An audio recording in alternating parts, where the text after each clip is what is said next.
السلام علیکم ورحمت الله وبرکاته. د حماسي کاروان د ګروپ ټولو ملګرو الله پاک مروغ جوړ لره او ټول هغه مسلمانانو ورونه چې د ما دغه تحقیق بیا اوري. څو ورځې مخکې یو ملګري پوښتنه کړې ولا کچېرې یو ملګري تا ته وویلې چې په پلان کې باندې د ما سلام وایا، نو په تا باندې د هغه سلام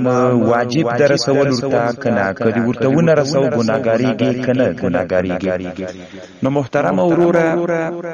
الته مې ورته جواب کړیو، لنډ جواب مې کړیو. محترم غواړم چې په دغه مسله لږ بحث وکړم.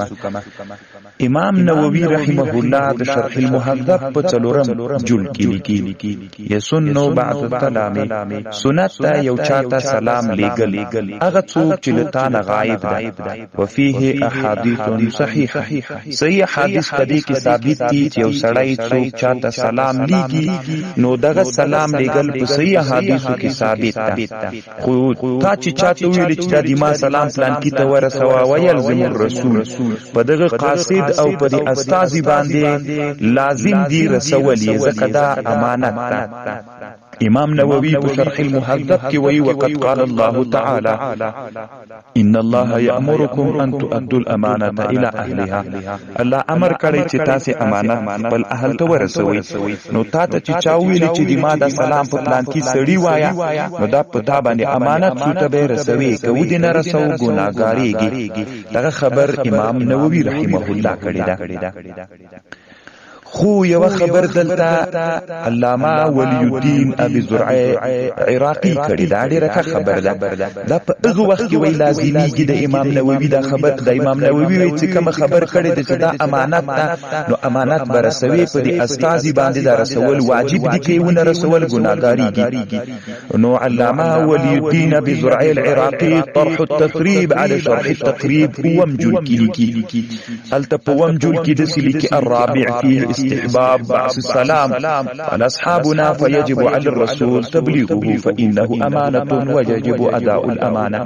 دي وخبر في داغا ولي الدين عراقي وينبغي أن يقال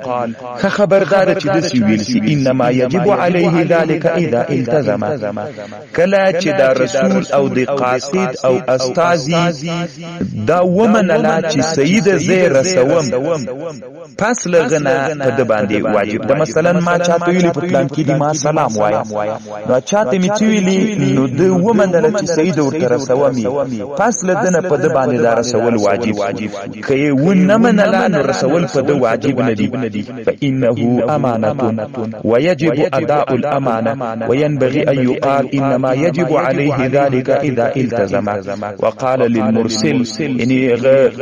سلام لګون کیتا ادسی ویلی اني تحملت ذلك وسأبلغه زردو برسوم فإن لم يلتزم ذلك لم يجب عليه تبليغه كمن أودعه وديعة. چالو دارسی مثال لري وی لکه څوک یو چا سره یو امانت کیږي خوغه ورتوي چا چاته له امانت می تاسو سره کیږي هغه قبول نکړو کورک نو په دې امانت کې زمان نسته دا په د باندې لازم نه ده چې دای به حفاظت او ساتنه کوي ځکه هغه قبول کړي نه ده. نو ته چې چاته وی چې د ما سلام په پلان کې باندې وایا نو که پلان کې دیتا سلام په ځان ومن چې زه ورته رسوم صحیح ده بیا واجب ده کېونه رسو ګناګار ده. او کچیرته په ځان باندې لازم نک بيخيونه ویلي یا ورته ویل چې زه نه رسوم بیا په واجب نه ده یا نو دغه خبر طرح التثريب على شرح التقريب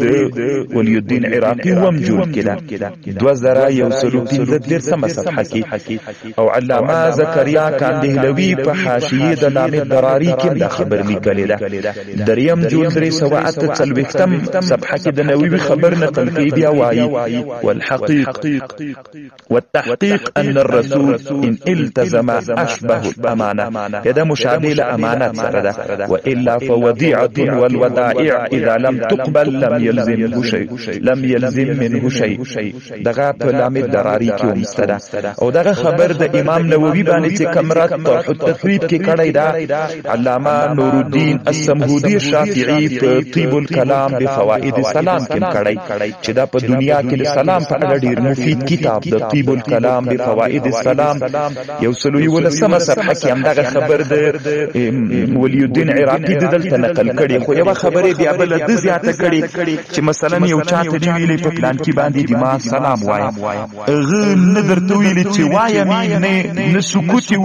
نه قبول کړل په خپل باندې نه او نه ویلې چې نه وایم یعنی نه د ویلې چې سلام ورته رسوم نه د ویلې چې سلام نو ورته رسوم نو وس حکم د آیا په لازم ده کنه ده لازم نو دی وی په دې کې دوه خبرې دي